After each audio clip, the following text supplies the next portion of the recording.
We are going to get started, so everyone please sit down and pull up a chair in whatever order you wish. So, I think the traffic is going to be an issue all of tonight, so people will be trickling in at any time tonight, so Sally, be prepared for latecomers. And before we get going, I'm going to ask Rafi to come up and introduce and welcome you to the Lodzer Shul. Rafi? Good evening, everybody. Just one request: if you do have a cell phone and you need to answer a call, please put it on mute or on vibrate, and you can always exit the door there to answer it, or also in the back. Who's been to the Lodzer before? Hands up. The others, you don't know what you're missing. The smallest jewel in town, but also the nicest one. It's a Hamish shul. I've been here for, I believe, 15 years now, and it's always still fresh to come here on Shabbos morning and sometimes during the week as well. We always have a very vibrant community here on Shabbos. During the week, we have a gentleman by the name of Arthur Zins who runs the show, breakfast, service, anything you want. And the rest of the time, for those of you who have never experienced an egalitarian shul, I'm talking to the ladies now who are always saying, you know what, we've always been sitting in the back or on the balconies. Here there's no differentiation. We don't put them on a pedestal, but we also don't knock them off the pedestal. So everybody's equal, and they're called to the Torah, they read from the Bible, etc., etc., etc. We also have programming available in the front of the synagogue. You'll see some of it. We have our gala coming up. We have Bible study every Wednesday. Whether you have experience or not doesn't really matter. Whether you speak Hebrew or not doesn't really matter. It's a lively discussion between amateurs. There's not a single rabbi or cantor in town that comes to that meeting, so it's literally just entre nous, amongst us. We also have Pirkei Avot every Saturday after the services. We have the book club. We have, what else do we have? Purim party, yes. And the Purim party is going to be interesting because it's going to be done with songs. And just to give you an idea, we took songs from the 60s, 70s, and 80s, and one of them is, for just example, the Beatles. It says, Yesterday, all our troubles seem so, Esther, Queen, okay. So you got onto it. So if you want to come to the park, there's no charge. If you have a costume, wear it. If you don't, we won't recognize you if it's the first time here, so we won't know if it's a costume or not. Am I missing anything? Karate for seniors. Oh, karate for seniors. It doesn't, but you don't have to be a senior. You can be a madam as well, right? Oh, senora, I said senior, okay. Right, what day do you meet? Friday. On Friday, 9:30, we have karate for seniors, self-defense. Very important in this day and age. This way you can fight your way to the Kiddush table on Shabbos much easier. And if I'm not missing anything else, I'd like to ask Alan to come back and introduce our guest speaker, Professor Zerker. Thank you. Thank you, Rafi. And just to clarify, I'm actually going to introduce CIJR. Doris, Epstein will introduce Sally to you formally very shortly. So, for those of you who have not yet heard about the Canadian Institute for Jewish Research, let me give you a quick little backgrounder. First of all, I'm Alan Herman, and I am one of the Toronto co-chairs for CIJR. We have been around for 30 years. We started as a group of professors based in the Montreal campuses, and this group of professors, led by Professor Fred Krantz, took a look at the rampant anti-Israelism, anti-Semitism that was just raging on the campuses around the issue of the First Intifada. And they took a look at the lack of support that they were getting from the established Jewish institutions, and they said, we're going to do this ourselves. From that moment on, they got together and they organized conferences. They organized workshops. They had classes that they taught. They created brand new publications, anything and everything possible to get out the message, to really counter the rampant misinformation, vilification of Israel that was everywhere to be seen on the campus. And it was not long before they extended that work beyond the campus and into the community. We here in Toronto have been bringing you programming for the last 6 years, and we are really excited about Sally's talk tonight. I cannot tell you. Because when you leave tonight, you will be able to go to that workplace, you will be able to go and meet up with your friends, you will be able to have that talk around that dinner table with your relatives and set them straight on any misinformation that they have about Israel in regards to its rightful control over its own land. Now, I couldn't have known when we booked this event that, to my surprise, about 2 days ago, I got an email from a Zionist organization based in Toronto that was inviting the community to a talk at a long-established, proud shul in Toronto. And this talk is around the issue of how to deal with Israel and support Israel in the context of Israel being an occupier, and how to come to terms with that. And I couldn't believe that I was looking at this being presented to me from a Zionist organization and from a proud shul. And all I can say is, if you're here tonight, beyond just speaking to your relatives and to your friends and to your coworkers, when you're done hearing Sally's talk tonight, you will also be able to go forth and set right Zionists who do not have all the facts that they need in order to truly earn that title of Zionist. So that being said, I'm now going to hand the floor to Doris, and Doris will introduce Sally formally. Thank you very much for your time.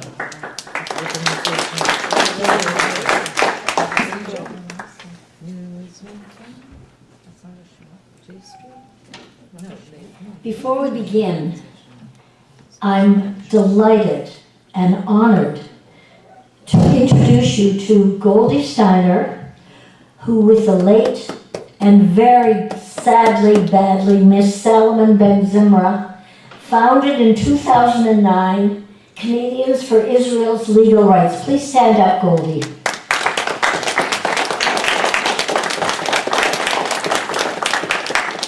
Unfortunately, Salomon died last year, right? 2 years. Last year, suddenly? 2 years. 2 years ago. Since 2009, they have put the issue on the map. And even in Israel, they have been the tail that wags the dog meaning Israel. And the fatigue, the tirelessness, the lack of support from most of the establishment in the Jewish community has been criminal. That didn't stop them. Exhausted, often demoralized, but now things are gaining momentum and we have high hopes. So if you'd like to talk to Goldie after, she's available. Sally, Professor. Normally, don't worry about it. You're blowing into it. About blowing? Just talk normal. Okay. Don't worry, it'll pick up. How's this? Is that better? Yes. Yeah? Sally, Professor Zerker, is one of those rare people that you rarely meet now in Toronto. She was actually born, raised, and educated in Toronto. She married a Torontonian. Her 2 kids live in Toronto.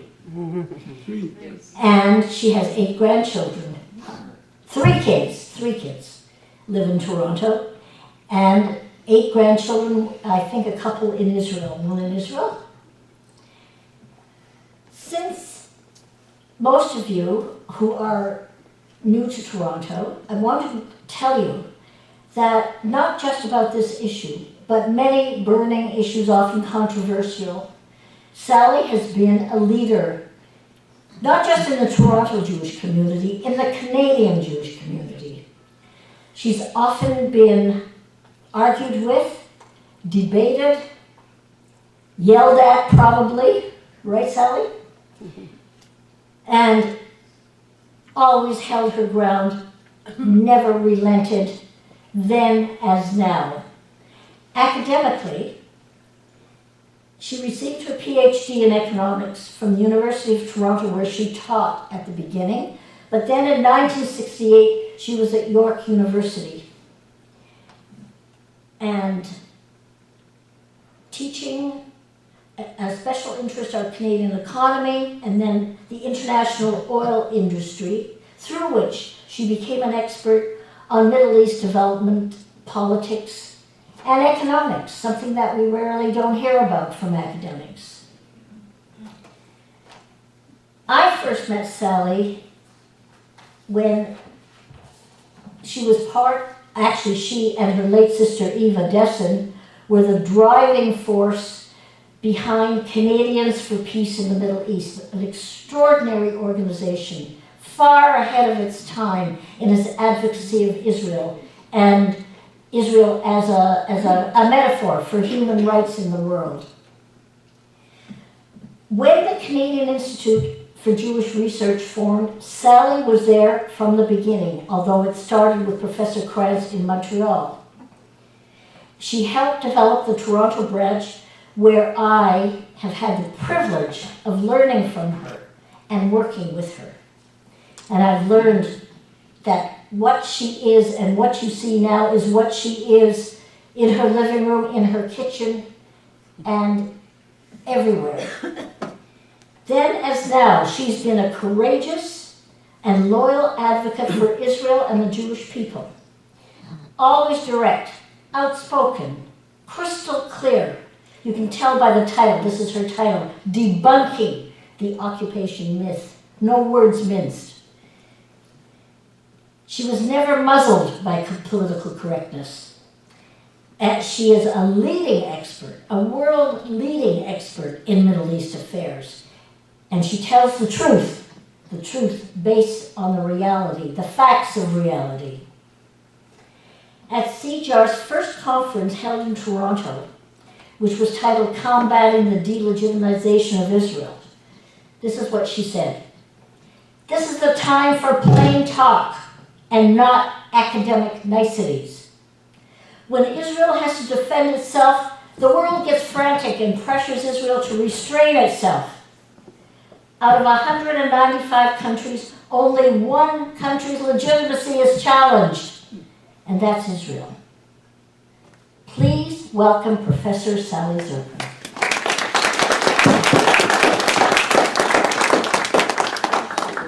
Amazing introduction. Thank you very much, Doris. That's an amazing introduction. I just appreciated your kindness and your friendship and our experience together in working for CIJR for Israel. I also want to thank the Lodzer Shul and all the people involved with the Lodzer Shul. I spent many Yom Tovim here at the Lodzer Shul, and it is a lovely place to daven. And probably I'll be coming back to daven here again because it's so pleasant and warm. Now I want to start my talk today with a phrase that you've all heard. And sad to say, you know this phrase too well, and here it is.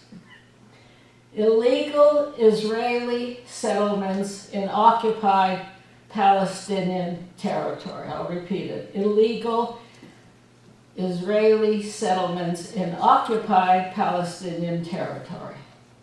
Why do I want to start my talk with that? Why do I introduce you to that when you've heard these disturbing words many times? Because each and every part of this statement is false. Let me start with the first one, illegal.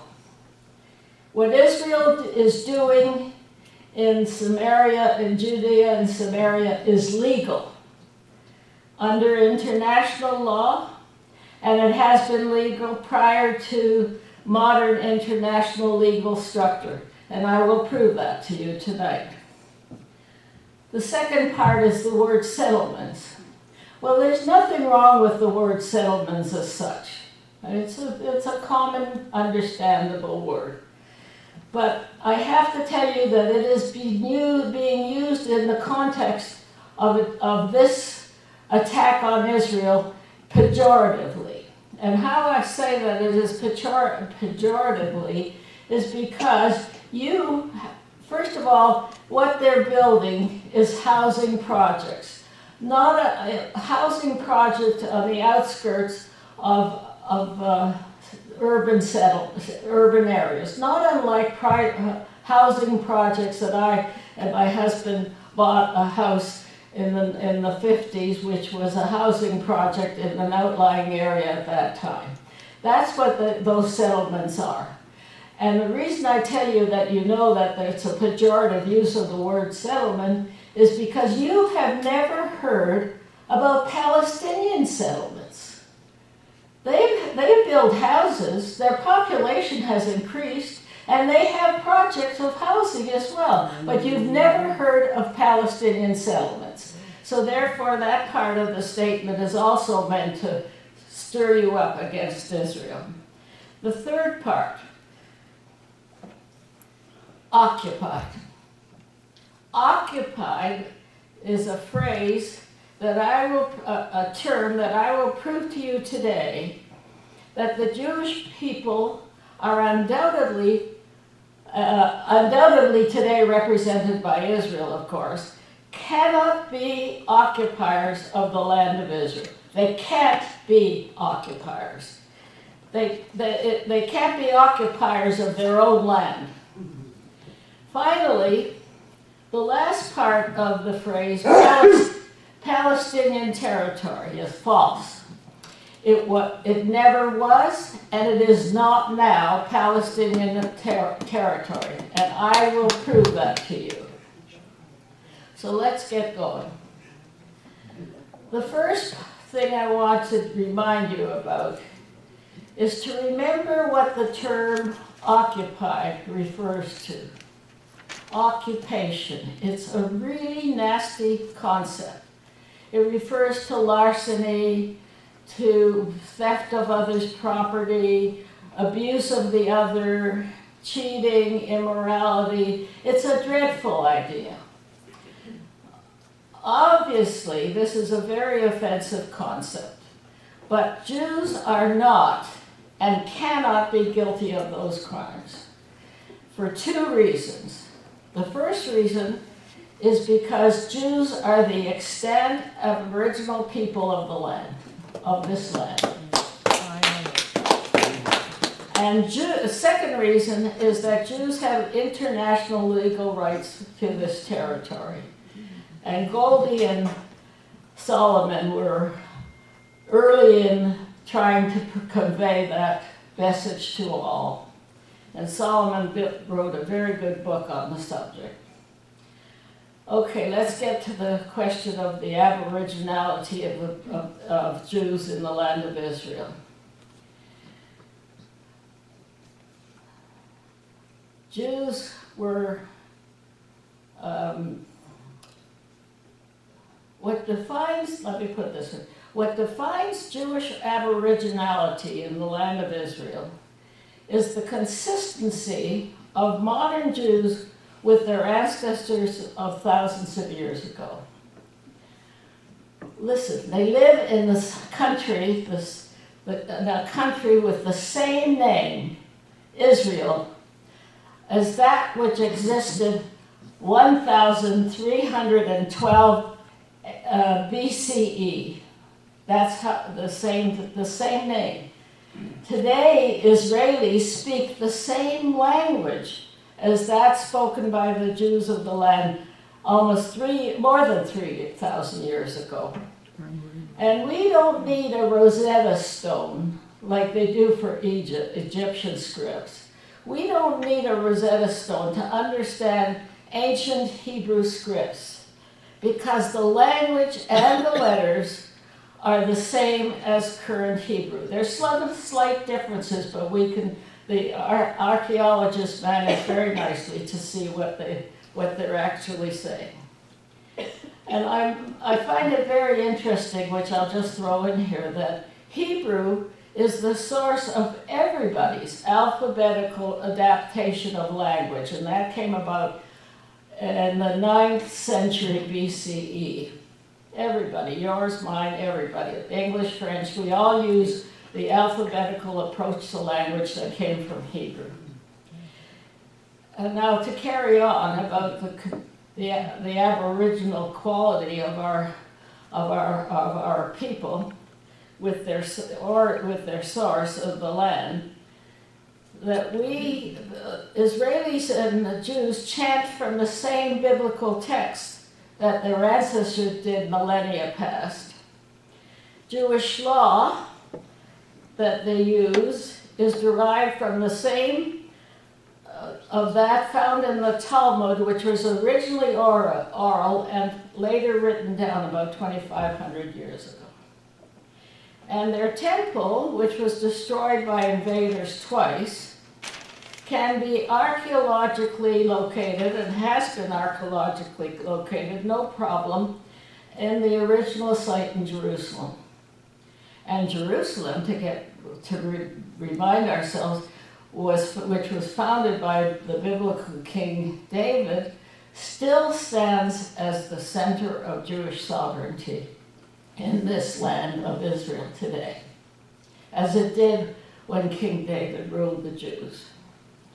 So what I'm saying is that the Jewish people established a distinct civilization in their ancient homeland approximately 3,500 years ago. And the roots of that civilization are still much of the source of Jewish life in Israel right now.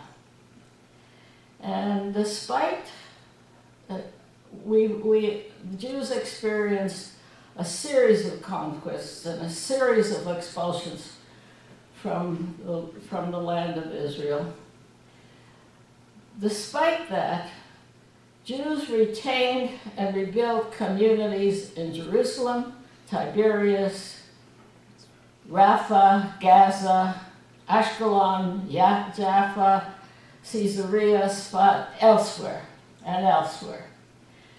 So years before the modern Zionist migration, which began in the 1870s, Jews lived continuously over time throughout the land of Israel.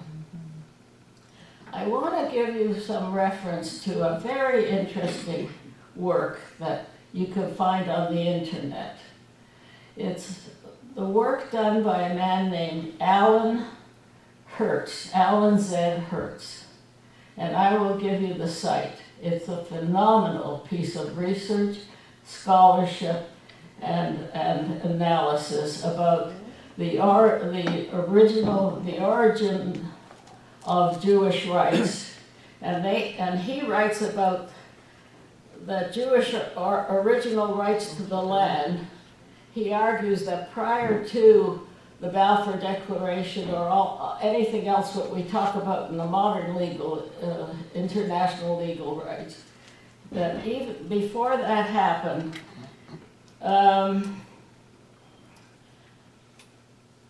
he argues that prior to these Balfour Declarations and so on, the Jewish people exercised aboriginal rights of entry, sojourn, and settlement for more than 2 millennia. And he proves it.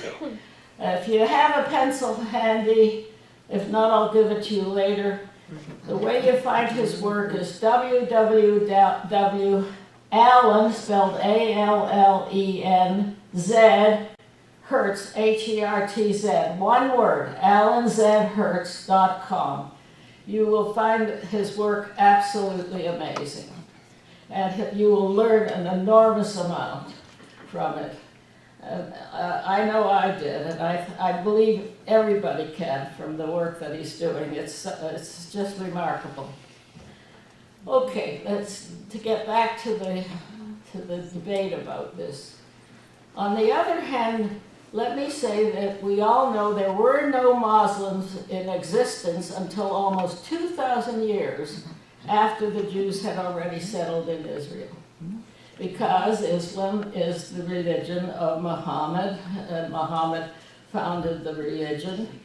And the conquest by Arabs and Muslims of the land of what referred to as Palestine, and I'll get to that in a minute, the conquest didn't come until after Muhammad's death in 632.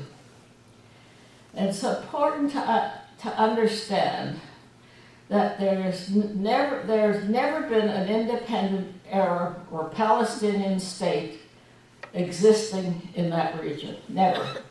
There never has been an Arab or Palestinian state in the region of the land of Israel.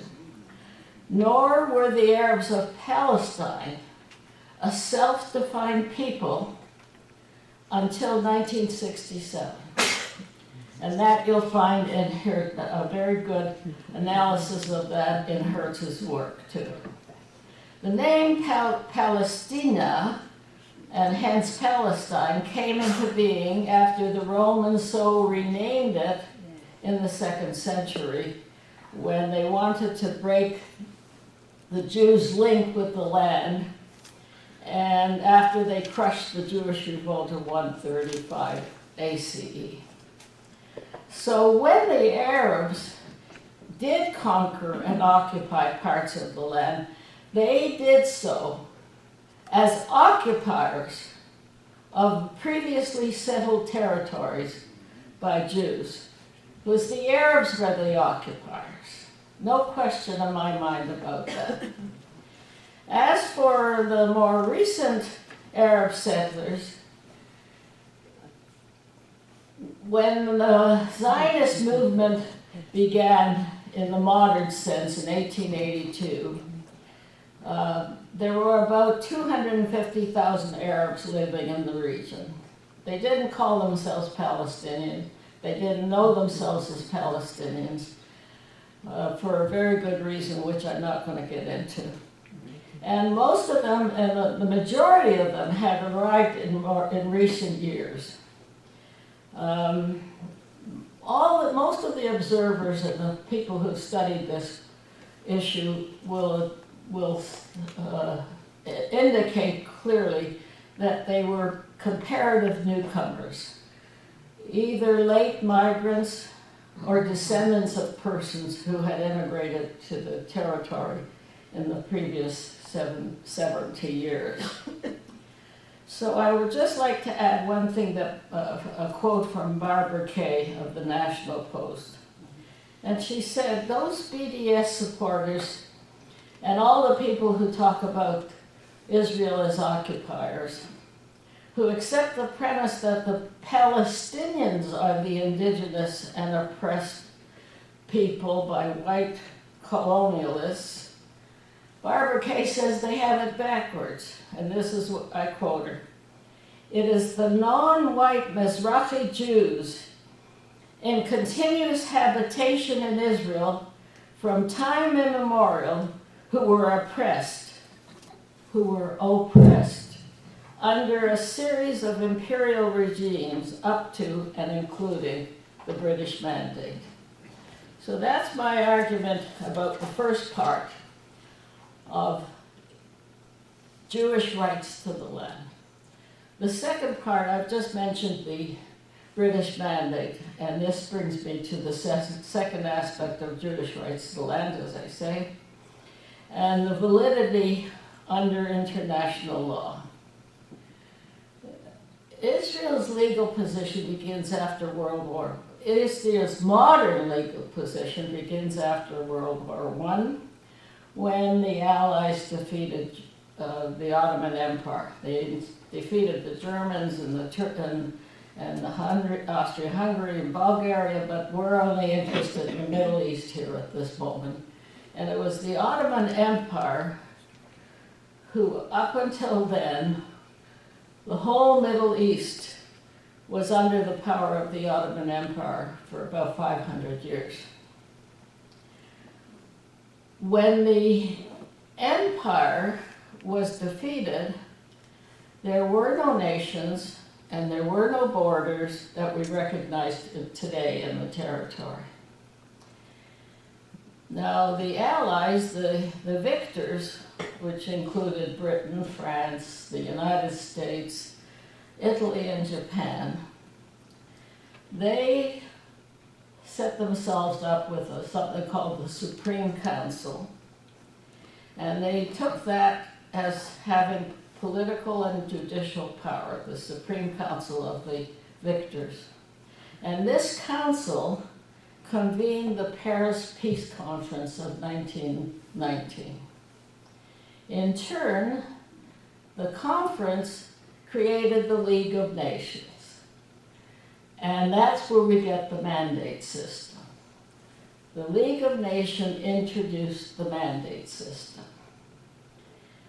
Now, in determining how to assign sovereignty to Middle Eastern territories, now the territory I'm talking about includes that they're discussing about what to do with under the under the defeated Ottoman Empire.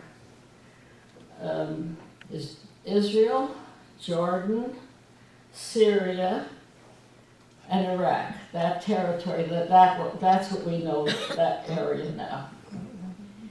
And the League took it upon itself to hear from the delegates of the Arabs and to hear from the delegates of the Zionist organizations to make their cases. In April 1920, in San Remo, Italy, it's a good name to remember, San Remo, Italy, the decision was made. The Arabs were granted 96% of the territory. That territory I just told you about. 96% went to the Arabs. Palestine was granted to the Jewish people worldwide. And it was under the terms of the Balfour Declaration of 1917. If you want to hear it, I got this copy of the Balfour Declaration, which is really nice, and I'll read it to you. If you want to hear it, do you want to hear it? Sure. Okay. His Majesty's government views with favor the establishment in Palestine of a national home for the Jewish people, and will use its best endeavors to facilitate achievement of this object, it being clearly understood that nothing shall be done which may prejudice the civil and religious rights of non-Jewish communities in Palestine, or the rights and political status enjoyed by Jews in any other country.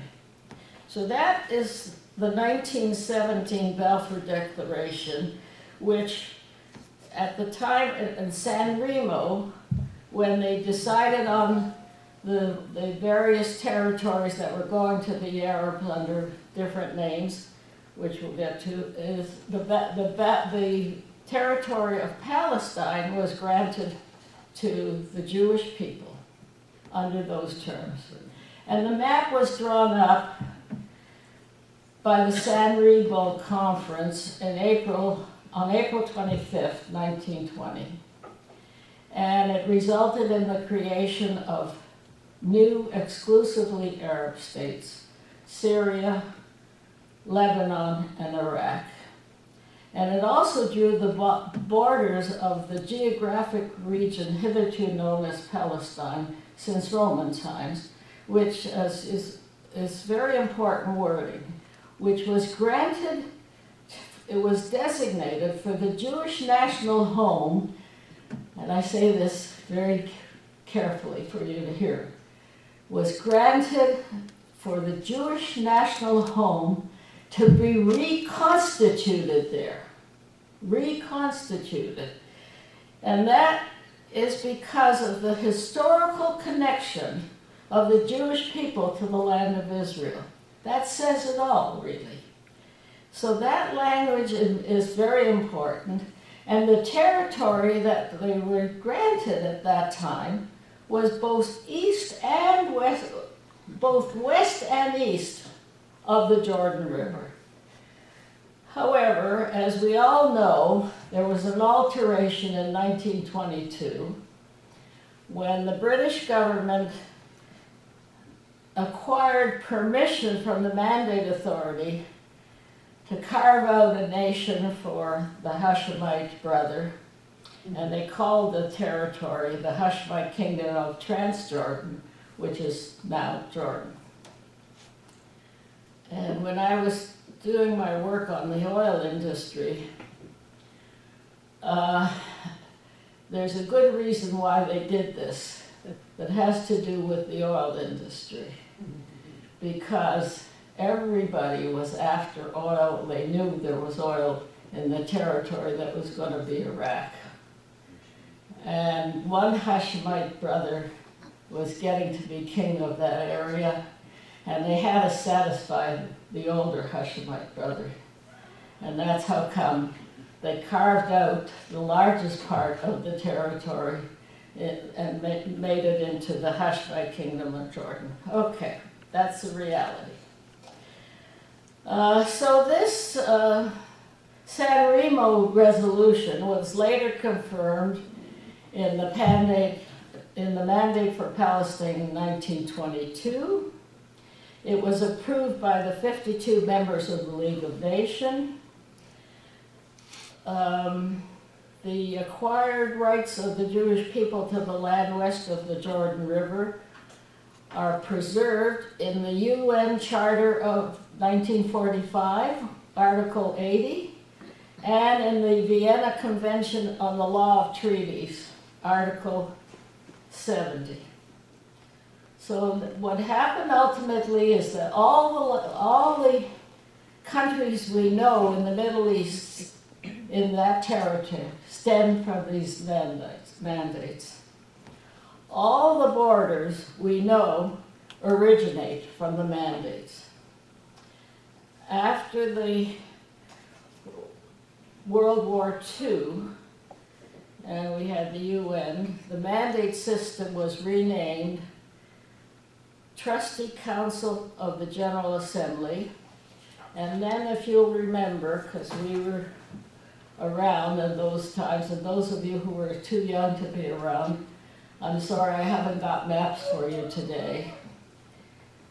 The territory of Palestine was proposed to be cut up into 6 pieces. Of those 6 pieces, the majority of the land was going to the Arabs, and there was a smaller amount going to the Jews. It was supposed to be areas where Jews lived as distinct from the areas where Arabs lived. The Jewish community accepted the partition, but the Arabs did not. And it's really significant that had the Arabs accepted that partition, this probably would have become international law.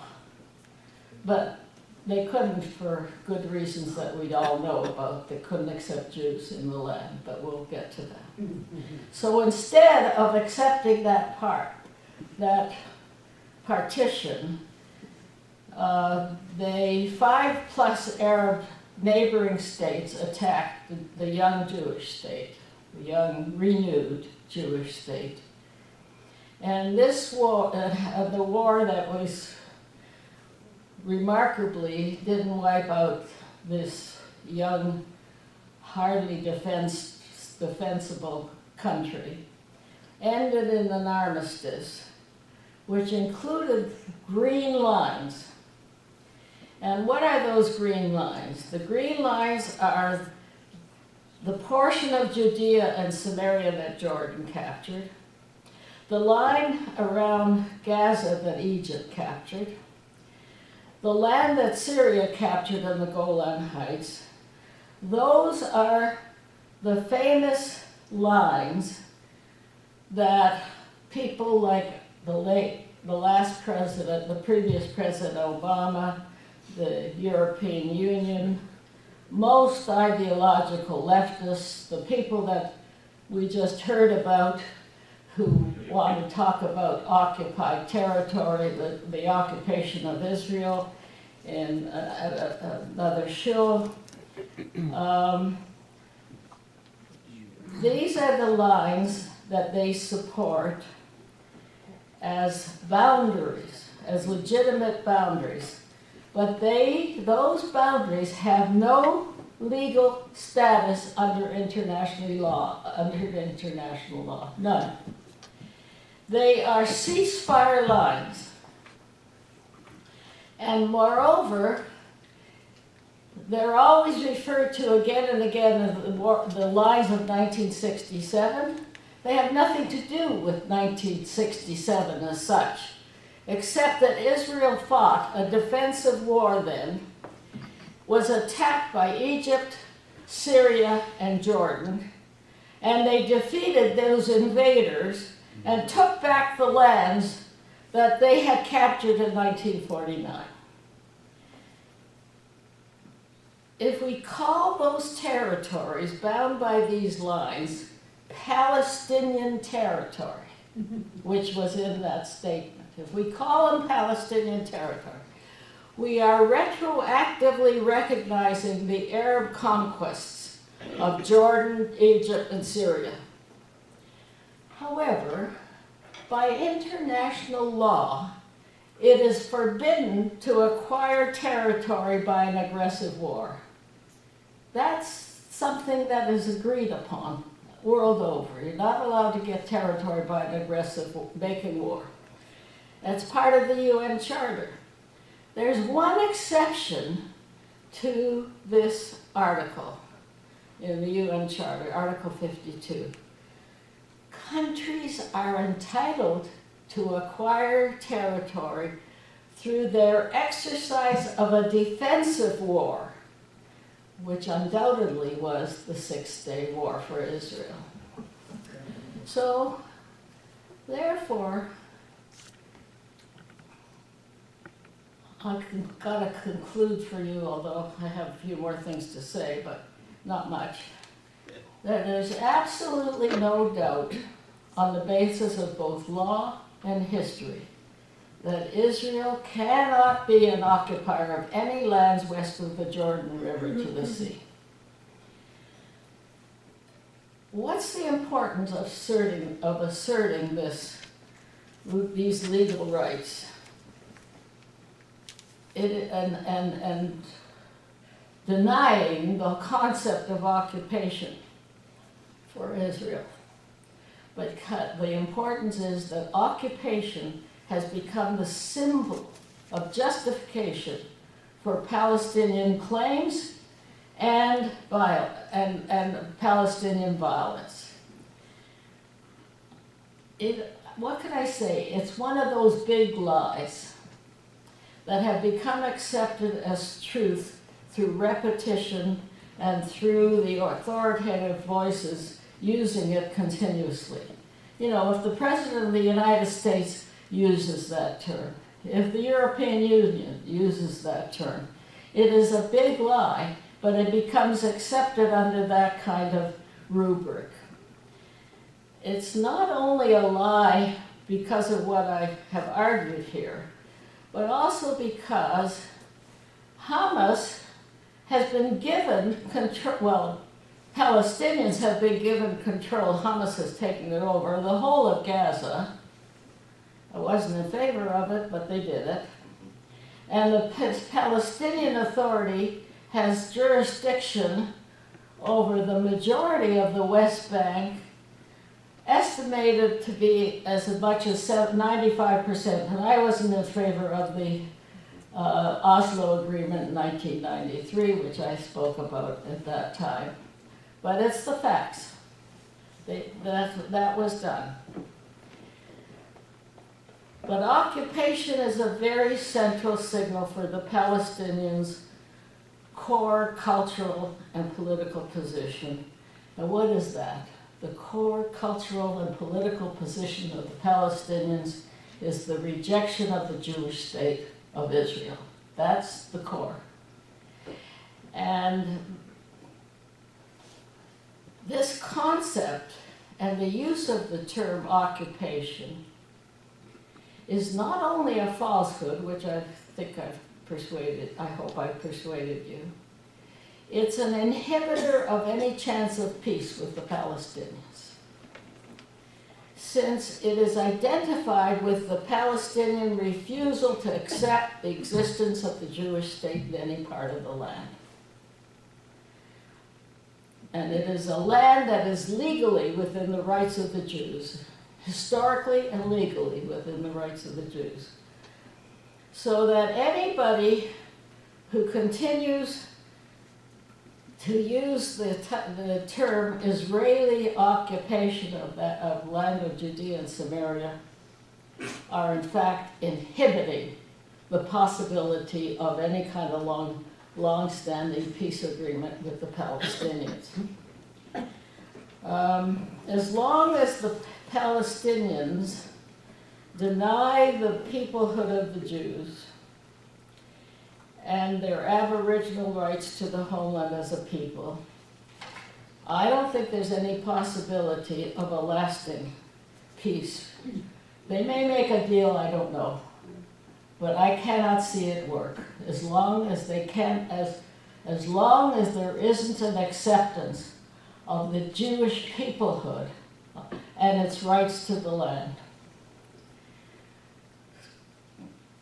If we're going to make a deal, the basis of the deal begins with the acceptance of the Jews in the land, which up until now has always been rejected.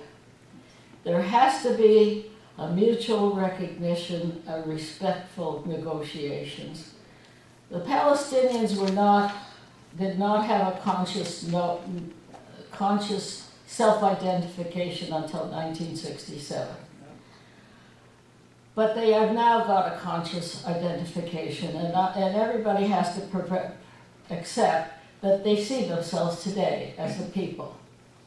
So an agreement has to be made between two peoples, one an ancient one with specific rights that comes from their historical and regional reality, and one a very recent one.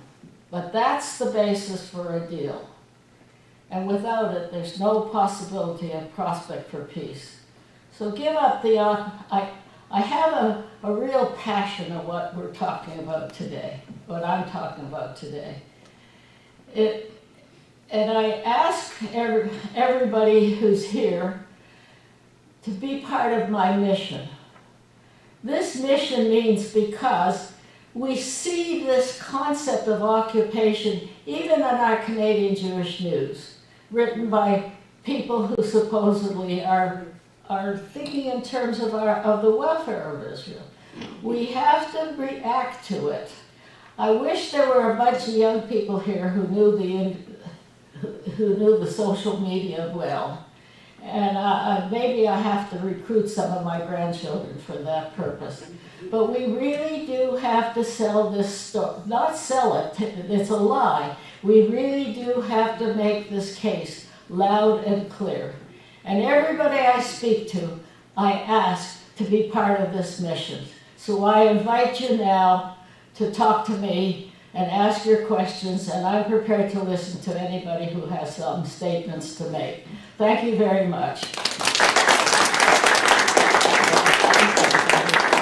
Okay, Lloyd. Sally, would you please correct me if what I'm about to say is not correct? And what I'm referring to, if everybody will just picture the city of Jerusalem. Most of the pictures you see have this beautiful golden dome. Drives me crazy. So, let's just see what this dome is about. Sally told us that the Jews were forced out of Israel after the destruction of the Second Temple, and it was mumbo-jumbo occupied by everybody, including the Muslims. They didn't come for another 600 years. So we're now 600 plus after AD. They picked a spot that they said Muhammad was on his horse and flew up to heaven. And that spot, I think, was the spot that Abraham almost sacrificed his son Isaac. So it became a very holy spot for the Jews and for Israel. The polite Israeli government, most of the polite world never mentions that the Muslims stole that land and built that spot on Israel's holiest spot. Well, no, I'm not going to correct you. I think that is correct. Because it happens to be a pattern of Muslim conquests everywhere. That they build their holiest,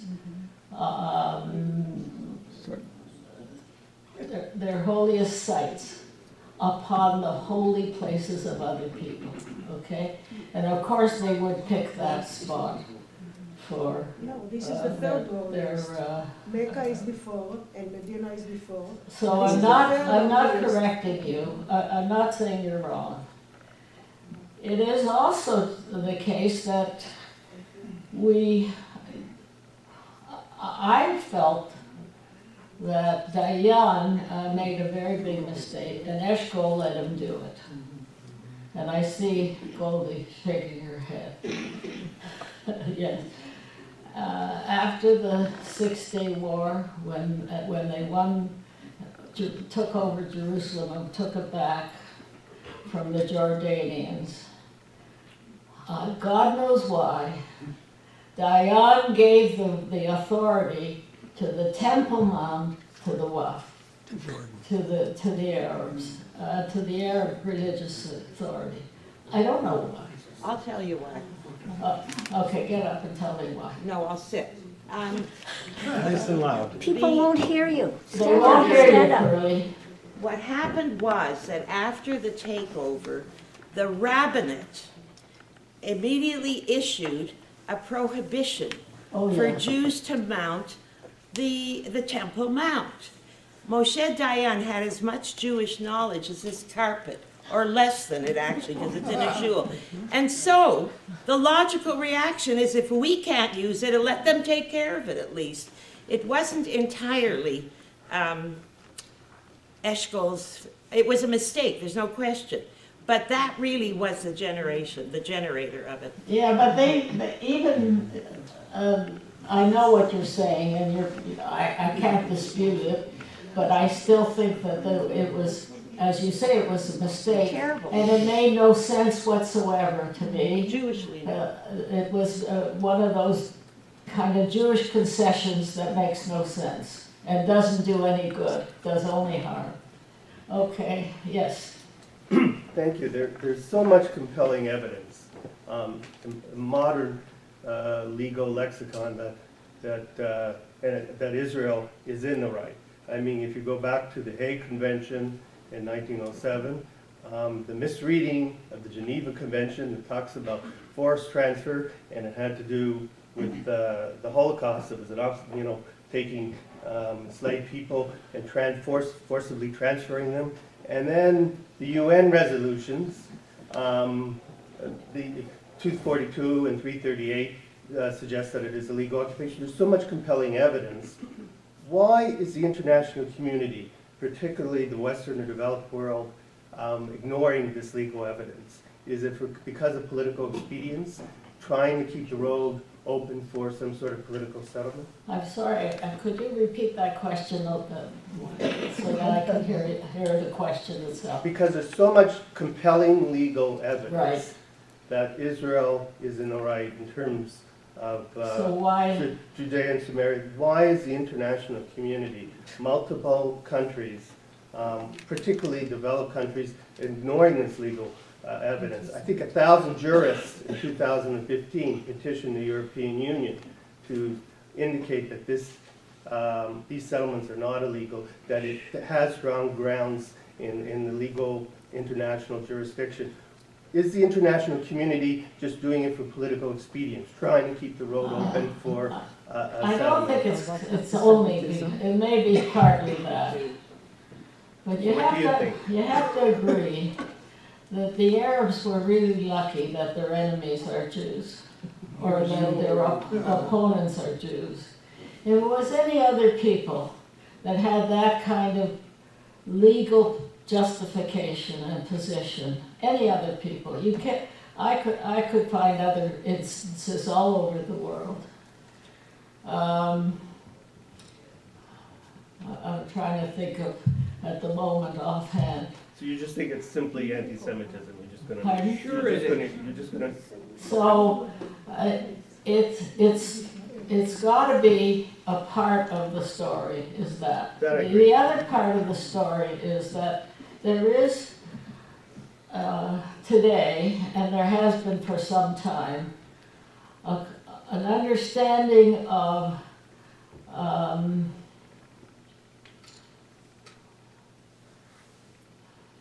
this notion of, it's an incorrect notion, this notion of colonization, which certainly doesn't fit the picture of Israel, but it's useful.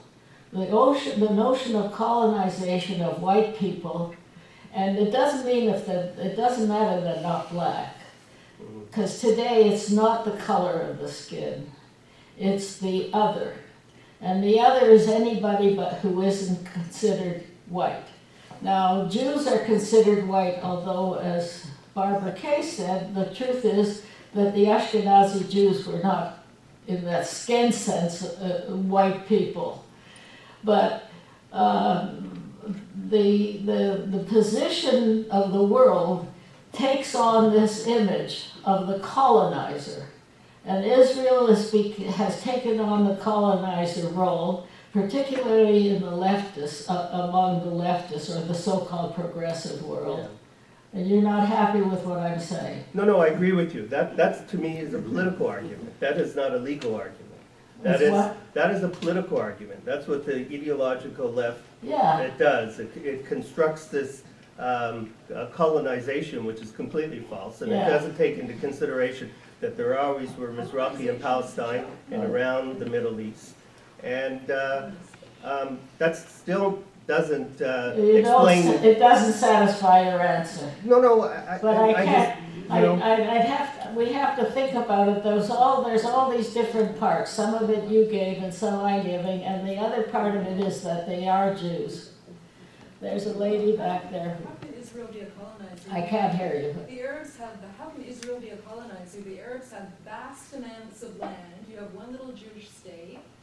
And before Israel... Nobody can hear you, dear. You have to stand up and speak louder. Or come up here and speak. Stand up, The Arabs have vast amounts of land. How could Israel be a colonizer when they've got vast amounts of land? And prior to Israel being established, what was there? Malaria? There was nothing there. Okay, thank you.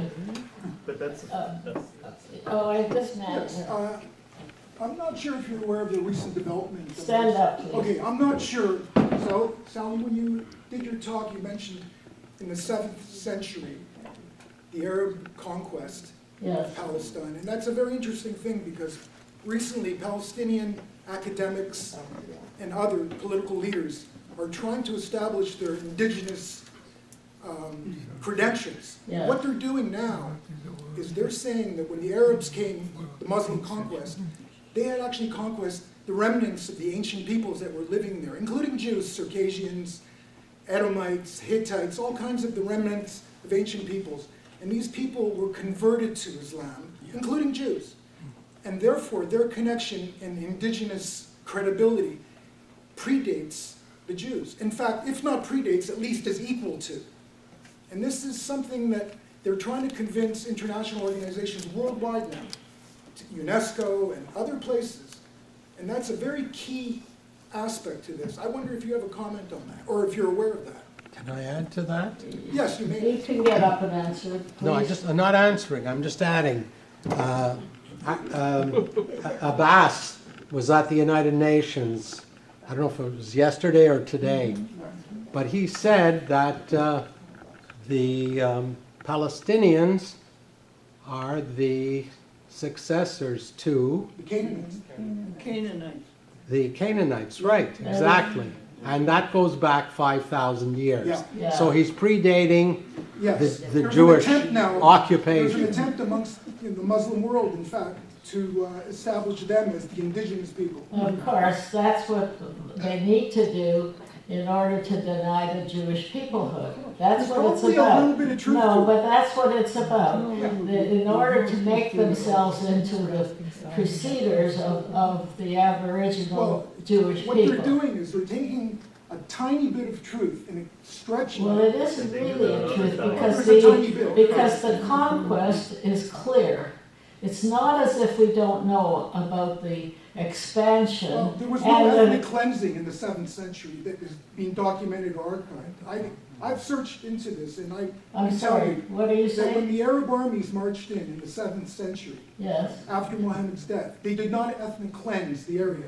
They didn't go village to village and pillage and rape and move I'm populations not out. saying they did. Well, therefore, their claim has a tiny bit of truth, and they're stretching it. No, because they came out of the Arabian Peninsula. They Yes, didn't they come did. out from the region there. The Arabs are people who come from the Arabian Peninsula and not from the area of what is called. They don't Should come look from into that. it. Yes. Sally, that was a great overview of a complex topic. The problem is, to some degree, you're preaching to the choir. I know that. And the difficulty that I see is the problem of, on the one hand, widespread acceptance of the idea of relativism, and that there are two dialogues, two narratives. The Arabs have a completely different narrative. They would simply reject most of what you said. And the zeitgeist is a move away from the idea of objective truth towards relative truth. So it makes the argument you're making very difficult, if not impossible, to make in a way that's compelling to those who don't accept it. And the other side of it is identity politics, so that it doesn't really matter sort of what your ideas are or what your individual stature is. It's which identity group you belong to that determines your validity. And obviously the Jews have a problem as a tiny minority in that regard. So I just wonder if you can comment about this challenge of overcoming the idea of relativism with respect to objective truth, and how you move forward. Well, it's very depressing, Laurie. I mean, what you're saying is, when you say I'm preaching to the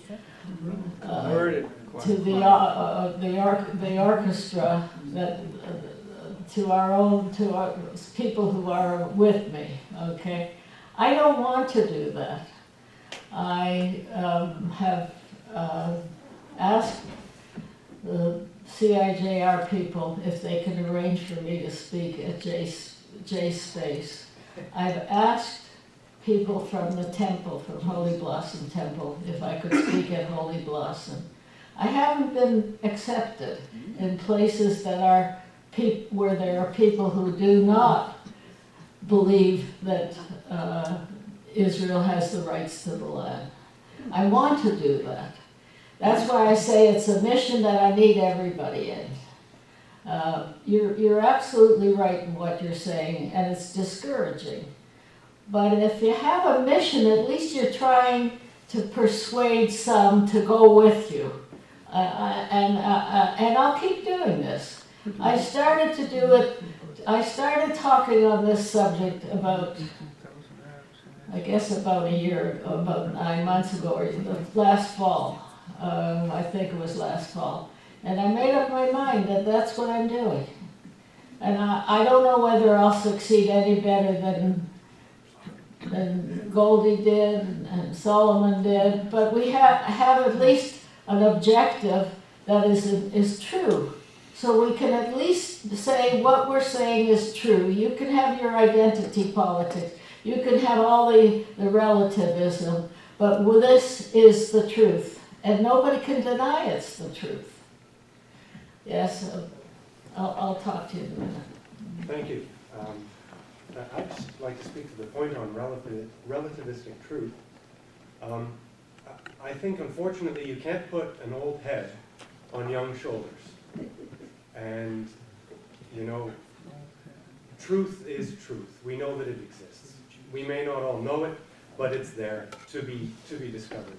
And I think that the only thing you can do with the intersectionalists and all of the identity politics and all of these people that are saying we can have it our way is speed them on their way so that they can Speed them on their way? Assist them. The image that comes to mind is let Mickey have the sorcerer's hat, and he'll make a mess of things, and he'll soon learn. Well, they've made a mess of things. Yes. Well, what the Oslo deal was exactly what you're recommending. Just push them on their way and make that deal. Revive Arafat. Arafat was really finished. He was in Tunisia. He'd been kicked out of Jordan. He'd been kicked out of Israel. He'd been kicked out of Lebanon. And he was in Tunisia with his thugs.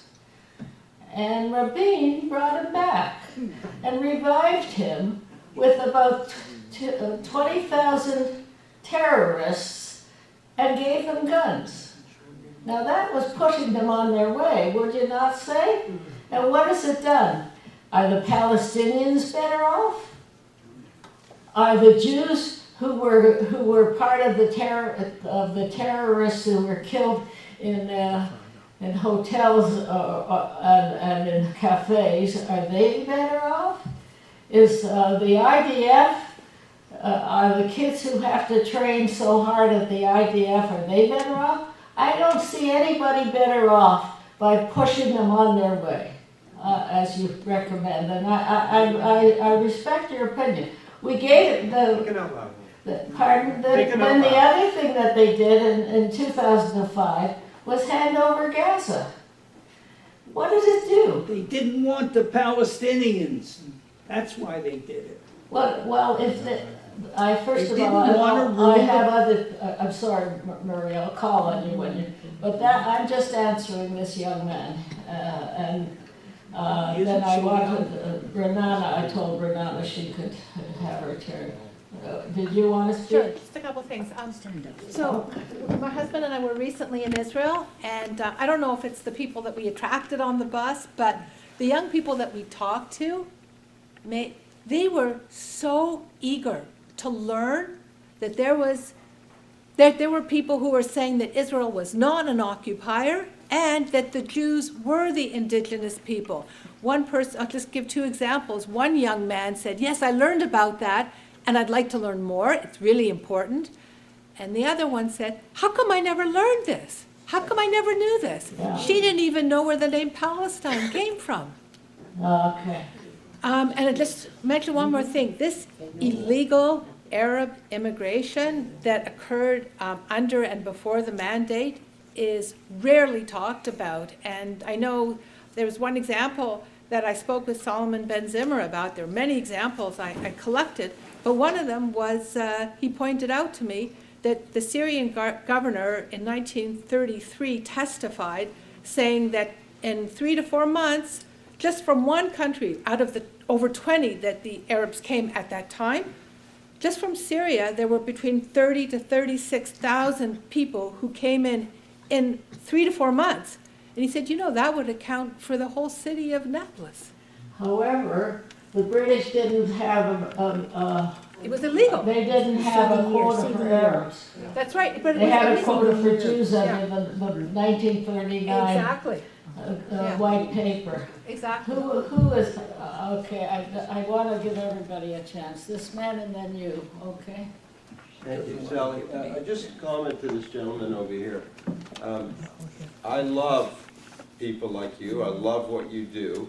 And I really can't get my head past it when people say, well, we get it, you're preaching to the converted already, you're not going to change anybody's minds. I try and do what you do, okay? And I applaud all of us who do. Doris, whoever does the slightest little bit of activism is doing great. And the minute you start questioning that, why bother? We're not going to change anybody. I'm not judging anyone. I didn't say that, just to be crystal clear. That's fine, but you did say you're preaching to the converted. Well, to the choir, I think I said, which is okay, which fair is true, enough. which is clearly true. You just look at who the audience is. Maybe, I don't know. So that's not a criticism. Excuse me. Yes, A, it's a valid exercise. B, we don't know who's in this room, and more importantly, not preaching to the choir is a defeatist attitude. So I'm for telling the truth, explaining history, factually correct history, and whoever gets it, gets it. Whoever wants to listen to it. If it's the choir, good. If it's not the choir or enemies, great. I'm pretty sure that Sally and myself, and most of us here, if we believe, this specific topic, for example, I'm sure if we talk to a bunch of, Syrians or many Palestinians, they wouldn't buy it. Does that mean that we shouldn't talk to them about it and shouldn't pound it in their faces that this is the facts? Of course we should. Okay, thank you very much. I said that man at the back there. I just want to support Come up the then. point. Can you hear me? No, yourself, come up, come We up. can't hear you from back there. Sir, if I could, I just want to point out that this is actually our last speaker who's now about to ask you a question, and it's a wonderful moment for CIJR. So thank you very much for this. Working? Yeah. Probably. Go ahead. Okay, can you hear me? Yeah. Okay, this is a book I have. It's called Land Ownership in Palestine by Sami Hadawi. He was an Arab scholar from Jerusalem, but he spent most of his life in Toronto. So that was published in 1957. And in the book, he calls the Arabs there Palestinian Arabs, not Palestinians, and the Jews, of course, the occupiers. But he published this map in the book, which shows the situation in 1957. You see the Judea and Samaria is marked as Jordan. Yes. The Gaza has some special status. But what's interesting is that the whole territory of Israel is an occupied territory. Of course. So that is the hasn't changed. And if you surrender Judea and Samaria, they'll ask the rest. Just give us the name of the book, and that would be right. So that land ownership in Palestine. 1957. And it's by Sami Hadawi. So if you're interested, that's where you get it. So that's why I want to say that they'll be never satisfied. Thank you. Murray. The people at CIJR, know what I'm going to say. Everything you said, Sally, is perfectly true. And knowing you're a professor and a historian, you made sure. But my friends, my Jewish friends, I'm sure you're all Jewish here. No, they're not. Not Minnesota's everyone. not Jewish. Okay. He's the best Jew. The point of the matter is, truth doesn't matter with the Arabs. They have numbers. I don't know, but he's right. They have numbers, and we have 13 million people. They have been killing us for 3,000 years. That's why we don't have 150 million. And I thought, Okay. wait a minute, just for a second. And I raise money to send Chinese students to Israel to prove that BDS is full of Thank you. We need numbers, and the way we get numbers is to try and make allies of the Asians who have never had anti-Semitism.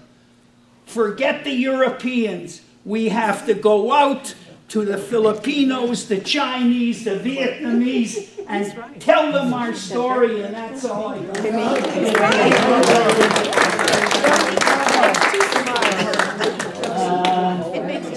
What did you say? I would mind having a quick word done with questions? No, we can't get any more questions.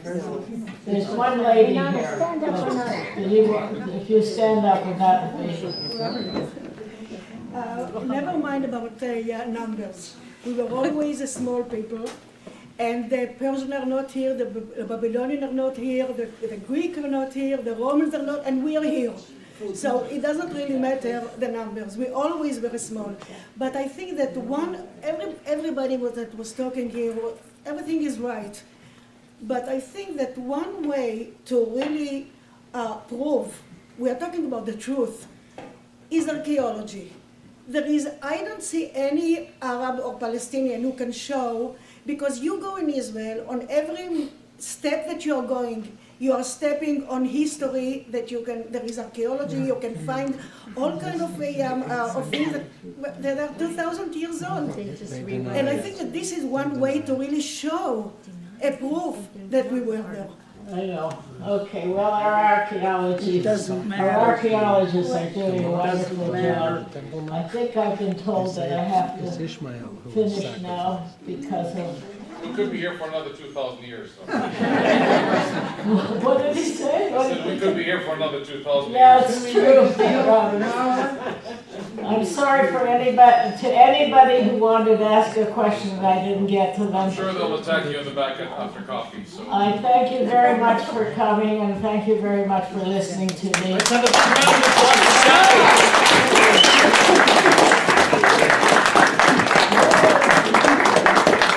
So before you all go and run out that door like the guy's doing right now, just kidding. Okay, before you all take off, just wanted to check in with you. If I could just have your attention, sorry everyone, sorry. I know cookies await in the back, and I know tea awaits in the back, but please give me your attention one more moment. You've heard Sally's talk tonight. Hey guys, I'm not talking to myself here, so if I could get you to pay some attention. All right, thank you. So look, we've heard Sally's talk tonight. One way of immediately implementing Sally's talk in a concrete way, I wasn't planning on divulging these details, but it's our good friends at the First Nariver Shul that is hosting that talk that I was mentioning in my comments. And maybe, just maybe, First Nariver has not yet had the chance to hear from the Jewish community that they should really have Sally's talk there. So if anyone coming forth out of tonight's talk wants to say, how can I advance Sally's message? Maybe we could give our good friends at the First Nariver a call and say we've got a great speaker that they just can't do without. Is anyone interested in that project? If so, yeah, all right. Do you have a number handy? What is it? Maybe I do actually. What is the So we can talk more after about that. Make sure that you've signed on to our mailing list so that you do not miss out on either events here at the Lodzer or with the Canadian Institute for Jewish Research. There is cookies and there's tea in the back, so please ask Sally some more questions in the back. Mingle, schmooze, network, and thank you all once again for being here. Thank you, Sally.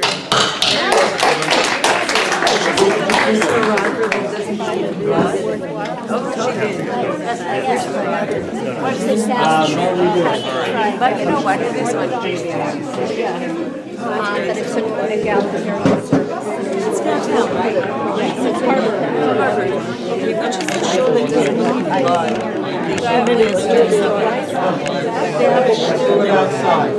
Shalom.